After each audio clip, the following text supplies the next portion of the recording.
हम देख के तुरंत यार कहाँ गए नीचे ये वाले ब्लॉक रख रहा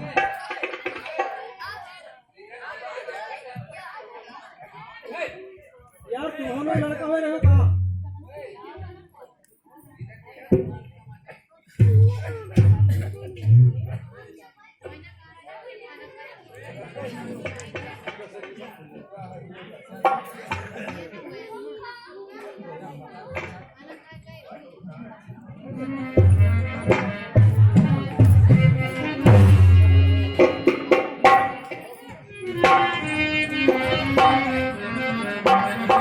बोलिए भक्त और भगवान की, बोलिए शंकर भगवान की, बोलिए चुप्पी चुप्पा भैया की, हमारा हिंदुस्तान के हिंदू।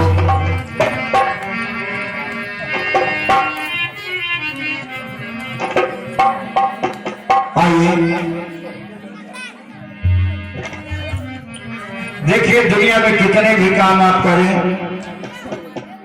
लेकिन सारे काम आप तो करते तो रहेंगे, लेकिन अगर उसमें भगवान की याद न रही, मन में भगवान का ध्यान नहीं रहा, तो आपका सब करना बेकार है।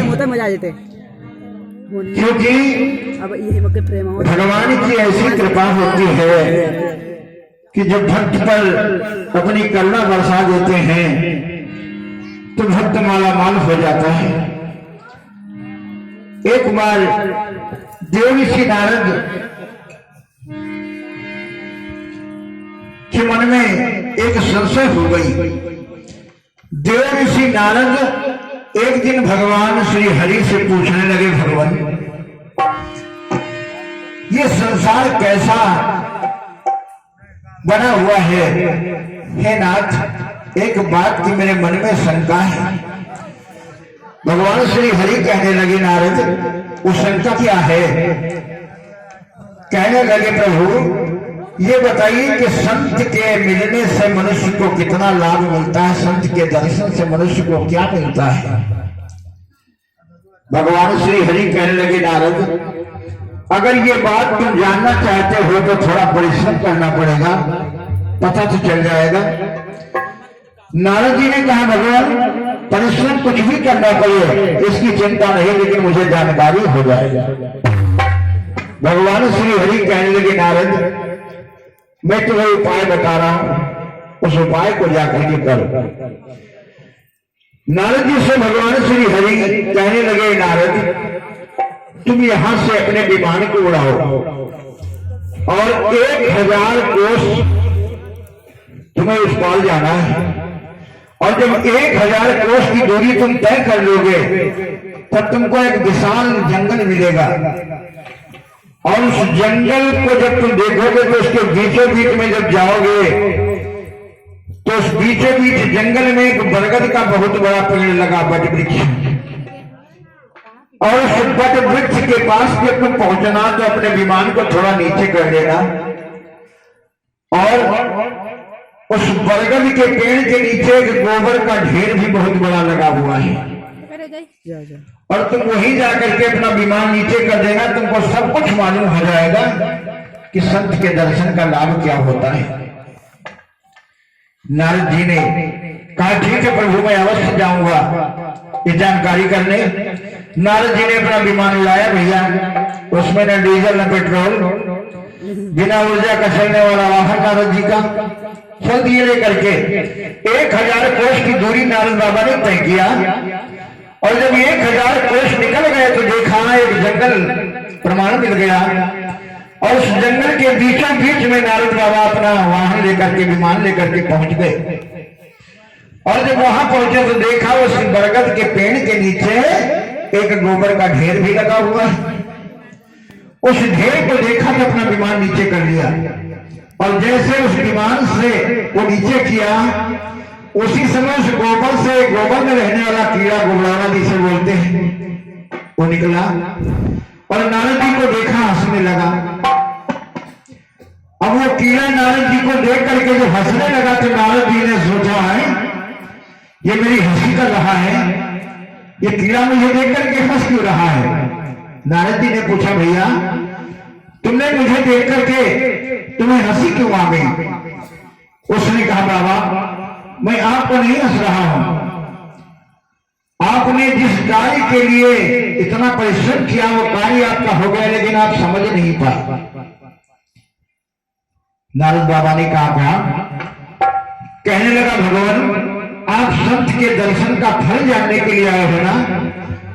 जैसे उस गुब्बारे ने इतना कहा तो नारद बाबा और आश्चर्य में पड़ गए, क्या है इसको क्या मालूम है, तो कीड़ा है, इसे क्या मालूम है किस लिए आया हूं। नारद बाबा ने कहा, भैया तुमको कैसे मालूम। उसने कहा, भगवान मैं सब कुछ जानता हूं, आप जिस कारण के लिए आए हैं काम के लिए, वो कार्य तो जरूर होगा लेकिन आप समझ नहीं पाएंगे। आपको अगर समझना है तो यहां से 500 कोस दूर और जाओ, और वहां आपको ये पता चलेगा। 500 कोस जब दूरी आप निकलेंगे तो एक बहुत बड़ा गांव मिलेगा, उसमें यादव लोग ज्यादा रहते हैं, और यादवों के यहाँ, एक यादव जी के यहाँ भैंसों का कारोबार होता है, भैंसें पाली जाती हैं, तो खरीदा बेचा करते हैं। और उन यादव जी के यहाँ आज एक भैंस ने एक बच्चे को जन्म दिया है, वो बच्चा तुमको बताएगा कि संत के दर्शन का फल क्या होता है। और इतना कहकर के उस गुबड़ावले ने अपने प्राणों को छोड़ दिया। अब तो नारद जी महाराज ने जब देखा तो बड़े दुखी हो गए कि इसने हमको उपाय बताया और ये खुद अपने प्राणों को छोड़ दिया। दुखी तो बहुत हो गए, लेकिन उन्हें संत दर्शन का फल जानना है, इसलिए चल दिए वहां से। और चलते चलते 500 कोस दूरी पर जब पहुंचे तो यादवों का गांव मिला। मालूम किया, भैया यहाँ किन यादव के यहाँ भैंसें पाली जाती हैं, बताया किसी ने। नारद जी गए वहां पर, और वहां पर देखा दरवाजे पर एक भैंस का बच्चा 2-4 दिन का जन्मा बना हुआ था, 2 दिन का। नारद बाबा ने उस यादव से कहा, भैया मैं बहुत दूर से चल करके आया हूं। उसने कहा, महाराज विराजो, और जो भी बनेगा मैं आपकी सेवा करूंगा, जलपान कीजिए। नारद बाबा ने कहा, भैया मैं जलपान करने के लिए नहीं आया हूं, तुम्हारे घर में भैंस ने एक बच्चे को जन्म दिया है। कहने लगा, हाँ महाराज, उस सामने बताए। नारद बाबा ने कहा, मुझे उस बच्चे से कुछ बात करना है। उस यादव ने कहा पागल हो गए बाबा, अरे उस भैंस के बच्चे से तुम आके क्या करोगे, वो तुम्हारी वाणी नहीं समझेगा, तुम उसकी नहीं समझ पाओगे। नारद जी ने कहा नहीं भैया, मैं उसकी बात जरूर सुनूंगा और वो मेरी सुनेगा। कहने लगा महाराज जाओ सामने बंधा की बातें कर लेने, कुछ करना है। नारद बाबा ने सोचा कि अगर उस गबड़ौरे की तरह अगर यादव की भैंस का बच्चा मर गया तो यादव से बख्शने वाला है नहीं, वहां जंगल में कोई नहीं था, यादव तो सीधा लाठी खोपड़ी पर लगाएगा। इसलिए नारद बाबा ने कहा भैया देखो हमारी एक शर्त है, कुछ नियम है हमारा, मैं इस जगह पर इस बच्चे से बातें कुछ नहीं करूंगा, मैं उस जगह पर जाकर के इस बच्चे से बात करूंगा जहां मेरे और बच्चे के सिवा न कोई तीसरा हो, न सुनता हो, न देखता हो, न बोलता हो, वहां मैं इस बच्चे से बात करूंगा। यादव ने एक कमरे में बच्चे को बंधा दिया और कहा महाराज जाओ बातें कर लो। नारद जी पहुंचे, इधर उधर देखा और सबसे पहले दरवाजा कुंडी बंद किया कि अगर मरे तो धीरे धीरे किसी प्रकार निकल जाऊंगा, यादव जान नहीं पाएगा। पहुंचे, कुंडी लगाने लगे और जैसे कुंडी लगाने लगे तो यादव की भैंस का बच्चा वो भी हंसने लगा, और जब हंसने लगा तो नारद जी कांपने लगे कि ये भी गया। कहने लगे भैया क्यों हंस रहे हो? कहने लगे बाबा आप संत के दर्शन का फल जानने के लिए आए हो, आपने संत के दर्शन का फल देखा लेकिन समझ नहीं पाए और समझ भी नहीं पाओगे। अगर समझना है तो यहां से 200 कोस आगे और जाओ दूसरे राज्य में, और जब दूसरे राज्य में पहुंचोगे तो वहां राजा के यहाँ एक लड़के ने जन्म लिया है रानी को, और वो बच्चा तुम्हें बताएगा कि संत के दर्शन का फल क्या होता है। और इतना कह करके वो भैंस का बच्चा भी मर गया। अब तो नारद बाबा अंदर ही कांपने लगे, क्या करूं, कैसे निकलूं बाहर। कुंडी धीरे से खोली, देखा